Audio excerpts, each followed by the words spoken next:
Hi, it's Mrs. Price coming to you from the nurse's office at school. Wanted to provide you with some information today, some reminders, and some new information that you might find helpful.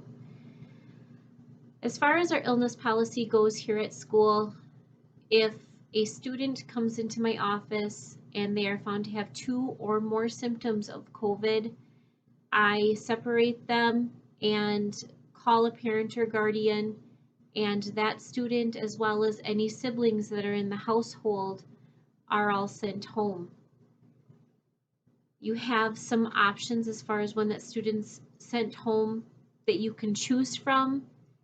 We encourage a doctor's visit where a doctor can evaluate the student, and if they can decide whether the testing is needed or not as far as COVID goes. The second option is to have your student tested and those test results provided to the school when they come back. Or the third option is you can have them sit out of school should you choose not to take them to the doctor or have the testing done until their symptoms resolve and they are better at a 10-day period, so returning on the 11th day. Now, if a student is being tested or anyone in the household or that they have come into close contact within the previous, we'll say 3 days, is being tested, it is really, really important that that student and all siblings remain home until those test results come back. As always, I appreciate phone calls from parents that let me know what's going on and why the student may be out of school. As I said before, we try to be very understanding of the extenuating circumstances for our school year. But it is really, really important that if you or somebody in the household is being tested for COVID, that student sits out and stays out of school. They can still attend virtually if they're at a grade level that it's appropriate. They can still attend school virtually, but that they not come to school while you're waiting on those results. If you're having trouble seeing your results, you can always give me a call. I'm more than happy to help in any way that I can. There are certain times that it would be beneficial for the student to stay home. That's if you notice that they're sick before school, don't send them to school. Chances are I will end up calling you and then everybody will be sent home, as I said previously. If they're coming off of that quarantine, so they've been exposed to somebody who has tested positive, so if it's day 11, 12, 13, or 14, or even, within the week, and then suddenly you notice that they're symptomatic, keep them home, take them to the doctor, or get them tested, and then just let us know what's going on.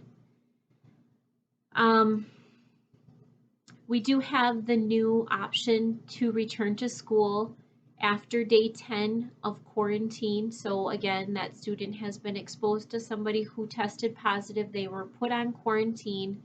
You'd like to get them back into school as soon as possible, just like we would like to have them back at school as soon as possible. But we are asking that you follow some guidelines. They can return on day 11 if they are not taking the bus to get them to and from school. So we are requesting that if they come back early, parents provide transportation, or if the student is old enough, they provide their own transportation, of course. We will continue to symptom monitor, and we ask that you also help with symptom monitoring on that day 11, 12, 13, and 14. If any symptoms are present, that you not send them to school and that you follow up with your physician or testing as recommended. I will also be keeping an eye on those students that come back early and monitoring their symptoms. And so I think it's important that you understand if any symptoms are present, I will be calling you to come and pick up the student and sending home any siblings as well.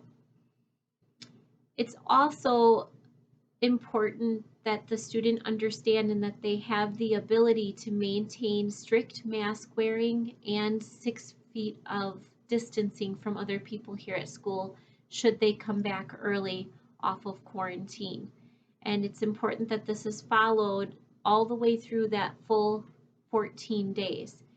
If you feel like this would be more troublesome than just finishing out the 14 days, that is your option, and we are here to support your decision.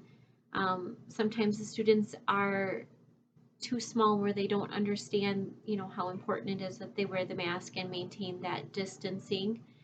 Or if you're unable to separate fully, when you do quarantine, it is recommended that you stay away from other household members. If you're isolating, that you're using your own restroom, your own eating facilities, and completely separating yourself off to one end of your living area. So these are just some things that I wanted to take time to remind you of and provide you new information. I have been doing my best to call students that are absent from school to follow up, to provide information. I know this has been difficult. I certainly don't want to be a thorn in anybody's side. I am here to help. If I do need to send a student home, your cooperation and understanding is very much appreciated. This has been a very difficult school year for everyone, and we're all working together in an effort for the best interests of maintaining and keeping our face-to-face option. So with that being said, if you have any questions, always feel free to reach out to me. My information for contact can be found on the district website, and it has been my privilege to help in any way that I can. I thank you for your continued cooperation and support. It is appreciated.